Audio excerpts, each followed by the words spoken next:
जय श्री गणेश। आज मैं आपको पौष माह के कृष्ण पक्ष की एकादशी यानी 11 की कहानी सुनाने जा रही हूँ। अगर आपको पसंद आए तो लाइक और सब्सक्राइब करें और कमेंट करके बताएं कि आपको मेरी कहानी कैसी लगी। चंपावती नगरी में एक महिष्मान राजा राज्य करता था। उसके 4 पुत्र थे। इन पुत्रों में सबसे बड़ा लुम्पक महापापी था। वह सदैव पर स्त्रीगमन और वेश्याओं के यहाँ अपने पिता का धन नष्ट किया करता था। वह देवता, ब्राह्मण, वैष्णव आदि की निंदा किया करता था। जब पिता को अपने बड़े पुत्र के बारे में समाचार ज्ञात हुआ तब उन्होंने उसको अपने राज्य से निकाल दिया। जब लुम्पक सबके द्वारा त्याग दिया गया तब वह विचारने लगा कि अब मैं क्या करूं, कहाँ जाऊं। अंत में वह दिन में वन में रहने लगा और रात को अपने पिता की नगरी में चोरी तथा अन्य कुकर्म करने लगा। जिस वन में वह रहता था वह भगवान को अत्यंत प्रिय था। उस वन में एक बहुत पुराना पीपल का वृक्ष था जहाँ सब देवता क्रीड़ा करते थे। इसी वृक्ष के नीचे लुम्पक रहता था। कुछ दिनों के पश्चात पौष माह के कृष्ण पक्ष की दशमी के दिन वह वस्त्रहीन होने के कारण शीत से मूर्छित हो गया। वह रात्रि को सो न सका और उसके हाथ पैर अकड़ गए। उसका दिन और वह रात्रि बड़ी कठिनता से बीती। सूर्य नारायण के उदय होने पर भी उसकी मूर्छा न गई।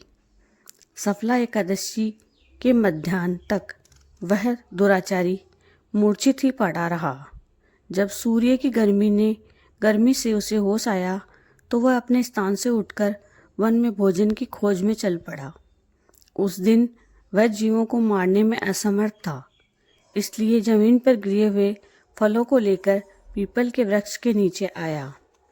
जब सूर्य भगवान अस्ताचल को प्रस्थान कर गए तब वह पीपल की जड़ के पास फलों को रखकर कहने लगा कि हे भगवान, इन फलों से आप ही तृप्त हों। ऐसा कहकर वह रोने लगा और रात्रि को उसे न नींद आई। इस महापापी के व्रत और रात्रि जागरण से भगवान अत्यंत प्रसन्न हुए और उसके समस्त पाप नष्ट हो गए। प्रातः होते ही एक दिव्य घोड़ा अनेक सुंदर वस्तुओं से सजा उसके सामने आकर खड़ा हो गया और आकाशवाणी हुई कि हे राजपुत्र, भगवान नारायण के प्रभाव से तेरे समस्त पाप नष्ट हो गए। अब तू अपने पिता के पास जाकर राज्य प्राप्त कर। लुम्पक ने जब ऐसी आकाशवाणी सुनी तो वह अत्यंत प्रसन्न हुआ और बोला, हे भगवान, आपकी जय हो। ऐसा कहता हुआ वह सुंदर वस्त्रों को धारण कर अपने पिता के पास गया। उसने अपने पिता को संपूर्ण कथा कह सुनाई और पिता ने उसे अपना राज्यभार सौंपकर वन का रास्ता लिया। अब लुम्पक शास्त्रानुसार राज्य करने लगा। उसकी स्त्री, पुत्र आदि भी परम भक्त बन गए। वृद्धावस्था आने पर वह अपने पुत्र को गद्दी दे भगवान का भजन करने के लिए वन में चला गया और अंत में विष्णु लोक को गया। भक्ति पूर्वक जो मनुष्य पौष माह के कृष्ण पक्ष की सफला एकादशी का व्रत करते हैं वे अंत में मुक्ति पाते हैं। जो मनुष्य भक्ति पूर्वक एक सफला एकादशी का व्रत नहीं करते वे पूंछ और सींग से रहित पशु तुल्य हैं। सफला एकादशी के महात्म्य का पठन व श्रवण करने से अश्वमेध यज्ञ का फल प्राप्त होता है।